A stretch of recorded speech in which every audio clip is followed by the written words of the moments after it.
Naging advokasya ng isang dating OFW ang pagsusulong ng organic farming sa kanyang komunidad sa Bacolod City.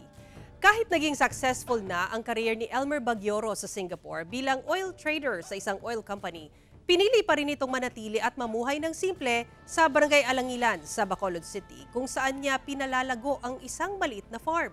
Isinusulong nito ang organic farming kung saan sa pamamagitan ng pagde-decompose ng bulok na prutas, tuyong dahon at iba pang basura, nakagagawa siya ng natural fertilizers para sa mga tanim na gulay. Importante ayon sa kanya ang matabang lupa para sa pagpapatubo ng basil, pechay, lettuce at iba pang gulay. Dahil sa magandang ani nito ng mga gulay, siya na mismo ang nagsusupply sa ilang tindahan at restaurant sa Bacolod City. For natural farming approach, ang mindset is we take care of the soil will take care of the plants. Ang focus ng natural farming is ara sa soil and ecosystem.